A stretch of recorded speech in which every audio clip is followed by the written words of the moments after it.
that helps. That helps a lot. So the big question is, what are top agents doing to absolutely crush it in real estate? To get the answers, we interview the top real estate agents to learn their secrets to success. If you would like one-on-one access to over 26 of the top agents in the country to help you scale your business, then head over to eliteagentsecrets.com/partner, or you can just click the link in the description below. My name is Andrew Dunn. And my name is Peter Michael. Welcome to Elite Agent Secrets. So I wanted to roll into your second topic, which is an interesting one because I know that a lot of people miss this boat. They don't think about this specific one for leveraging and getting deals in, so your second secret to success is your sphere of vendors. So explain to us why that is your second secret to success. Well, you've got to have lenders that you can talk to, attorneys you can talk to, you can call and say, hey, I've got this closing. We need to get it closed in 3 or 4 weeks. Can you do it? Yes or no? Okay, let me call my next person. If you're not spread out, if you keep your circle kind of, tight, I feel you can get more done like that because you develop a friendship and a working relationship at the same time. They know my style. They know if I'm going to send a contract, it's going to be clean. The lender is going to know, well, let's see, let's talk about this client. Let me see how I can work with them. It's important just to have those people because I'm not a lender. I'm not an attorney. So it's important to have the people you can call on speed dial and say, hey, I got a quick question. Hey, do you think we can do this? Okay. If not, let me move on to the next one. And I've got 3 main lenders and 3 main attorneys that I use. That's not to say sometimes I don't have to use somebody else because they have stuff they're doing too. So they might be booked, but I've got my main people to go to. And that's important. So how do you pick who you're sending a deal to? It depends on the type of transaction. So here, for me, if someone's doing a USDA loan, which is rural development, or FHA, or a more government-backed loan, I have a lender that works those loans very well. Then I have my lender that I send my conventional clients to. VA, I've got a certain lender that I use mostly for that. So it just came over the course of time, working with different people, seeing who did things better and who got the deal done in a quick amount of time, and not necessarily quick, but a reasonable amount of time. And we didn't have a lot of hangups. That's interesting, actually, because I think a lot of people would feel kind of bought into a specific person. They feel like maybe they would get their feelings hurt, so to speak, like this lender, they do all these loans, and it's like, yeah, but I'm going to go to this guy for the VA and be like, why don't you use me? Have you ever had to have those conversations? You're like, yo, Jeff, because you're shit at VA, but you're great at FHA, mate.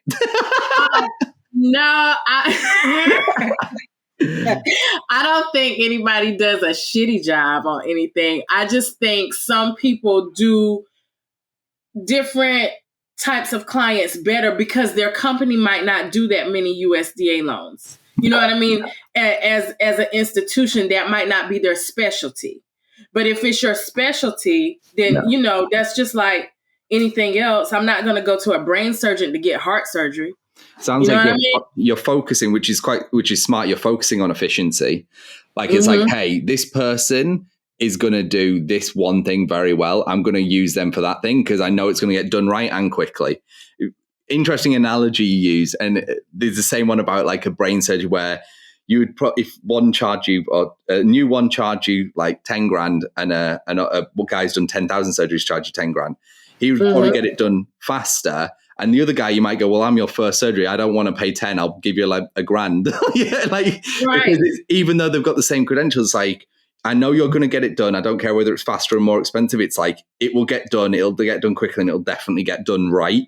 And like, that is, I think this also, what we're kind of talking about here, follows on that your clients get a great experience with you, which is why you're saying like Zillow and then referrals. And now it's Sphere. It's like, well, why are they coming back to you? They had a great fucking experience, right? Yeah. And that comes down to great relationships with vendors. Now, I've got a question with you about vendors, because we use a strategy, and I'm curious whether you do. If you don't, this might be a new one for you, but I'm sure you do. Okay. So like when we're working with, say, title loan, they're quite common ones for getting referrals the other way. Like they might go, hey, I've got this person, like, they're looking for another realtor.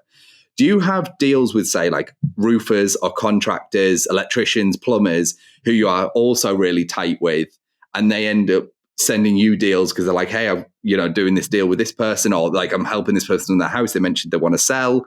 I've sent them over to you. Do you have those types of relationships too, or not?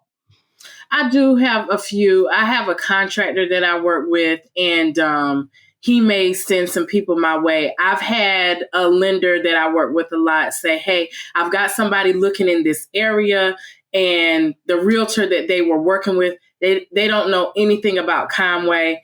So can you take them? So yeah, that helps. That helps a lot. Yeah. It's a missed opportunity for most realtors, is that strong vendor bond. It works both ways, because even if, say, the roofer isn't looking to buy or sell a home, the amount of people he interacts with, like we always talk about having great relationships with like financial planners, estate attorneys, all these people, because they interact with a lot of people in the housing space, right? These are great sources of information. The other thing about the roofer is like, what happens if his mom or sister or cousin or aunt or uncle is looking to sell and you've got a great relationship with him? Who do you think that deal's going to come to? Right. Especially if you're sending him consistent business.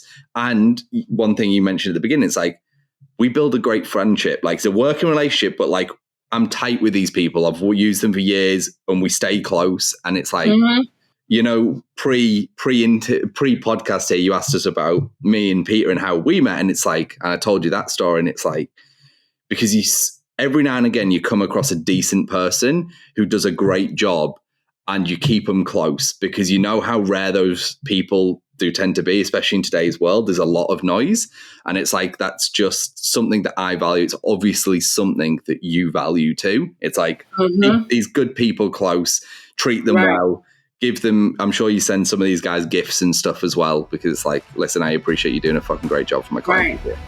Yeah.